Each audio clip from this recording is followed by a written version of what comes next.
सभी प्रेस के साथियों को नमस्कार। जैसे अभी राका जी ने बताया कि 7 तारीख को जो कार्यक्रम है और आने वाले समय में बहुत सारी चीज़ें हैं, और हम एक सबसे पहले हमारा माननीय उच्चतम न्यायालय को बहुत बहुत धन्यवाद देते हैं, आभार व्यक्त करते हैं, जिन्होंने हमारे नेता राहुल गांधी जी के खिलाफ जो गुजरात में फैसला हुआ था 2 साल की सज़ा, उसका उच्चतम न्यायालय ने स्टे कर दिया। उसको फिर से रिविजन करना पड़ेगा। ये जल्दबाजी का निर्णय वो कैसे किया क्या जाने, पर वो तो इसके लिए हम माननीय न्यायालय को बधाई देते हैं, धन्यवाद देते हैं। और राहुल जी को उन्होंने हर तरह से एक राहत दी है, तो ये सारी एक बहुत बड़ी बात है।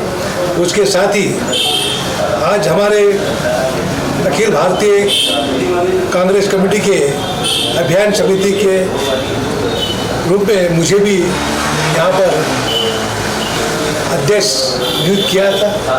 चुनाव आ रहा है, उसके लिए भी हाई कमान को राहुल जी, सोनिया जी, प्रियंका गांधी जी, कमलनाथ जी का आभार व्यक्त करता हूँ और कोशिश करूँगा कि ईमानदारी के साथ पूरे प्रदेश में चुनाव अभियान चलाकर सभी कांग्रेस जनों को एकजुट करके आने वाले 2023-24 का चुनाव हम कांग्रेस पार्टी की तरफ से भारी बहुमत से जीत के मध्य प्रदेश में हमारी सरकार बने, कमलनाथ जी के नेतृत्व में सरकार बने, और उसके लिए हमारा पूरा प्रयास है। और भारतीय जनता पार्टी 18 साल में आपने देखा है कि उन्होंने 18 साल में बदले की भावना से कार्रवाई करने में लगी रही है। आज जितने भी आदिवासियों के ऊपर अत्याचार हुआ, वो सरकार के प्रेशर से, शिवराज के उनको मदद करने से अपराध बढ़े आदिवासियों के ऊपर। आपके नेमावर में आप देखें 7 आदिवासियों को 10 फीट के गड्ढे में गड़वा दिया। कौन थे? भाजपा वाले थे। हमने जाके वहाँ पर शिकायत की और जब जाके रिपोर्ट दर्ज हुई, उसी तरह से सारी चीज़ें। आज वहाँ पे सिंगरौली में आप देखें कि आज विधायक का बेटा और आदिवासी खुलेआम गोली मार दी विधायक के बेटे ने। उसी तरह से सीधी में आदिवासी के ऊपर पेशाब कर रहा भाजपा का नेता, यह आदिवासियों के साथ कैसे अत्याचार कर रहे हैं। ये भाजपा आदिवासी की दुश्मन है, हम इसको बर्दाश्त नहीं करेंगे। उसी तरह से कई प्रकार की जो यातनाएं दी गई है, कई प्रकार के, जैसे नीमच में आदिवासियों ट्रैक्टर से बांध के घिस के मार डाला, महिलाओं के साथ अत्याचार हो रहा है, हमारे नौजवानों के साथ अत्याचार हो रहा है। उन्होंने मोदी जी ने कहा हर साल 2 करोड़ लोगों को नौकरी दूंगा।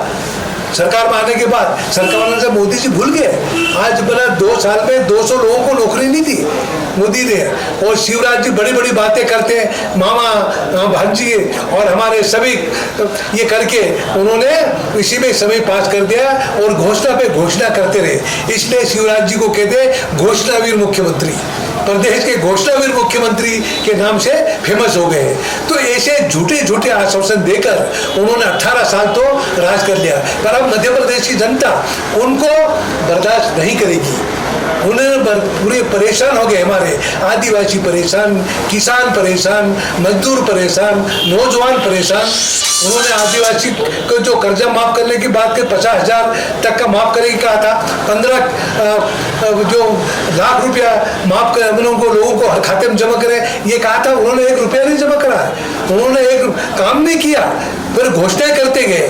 तो ये सारी चीजें, इसलिए भाजपा कथनी और करने में कितना बड़ा अंतर आप देख रहे हैं। कांग्रेस जो कहती है वो करती है। हमने कमलनाथ जी ने कहा था 2-2 करोड़ लाख रुपए हम माफ करें, हमने माफ किया। बहनों के शादी के लिए 51,000 रुपए देने, वो भी शुरू हो गया था। बिजली का बिल माफ करेंगे कहा था, हमने वो भी माफ शुरू कर दिया था। उसी तरह से नौजवानों को सम्मान देने की बात थी, वो भी शुरू की थी।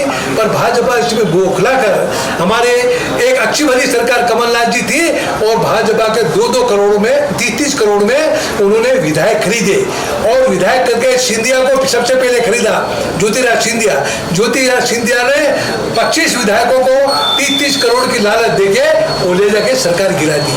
और आज क्या स्थिति हो रही, तो ये सारी चीजें, ये सरकार खरीद फरोख्त की सरकार है। वो जनता ने डायरेक्ट उनको जनादेश नहीं दिया सरकार चला रहे, पर वो खरीद के पीछे के दरवाजे से सरकार चला रहे और प्रदेश को भ्रष्टाचार की चंगुल में फंसा के करोड़ों की लूटपुट चल रही। भाजपा के पट्टे माला माल हो गए और हमारे गरीब आदमी, आदिवासी, किसान, मजदूर, छोटे व्यापारी आज परेशान होकर घूम रहे हैं। कोई सुनने वाला नहीं, अधिकारी मनमानी चला रखी और भाजपा के नेताओं ने चंदा लेना उन्होंने अपना मौलिक अधिकार समझ रखा।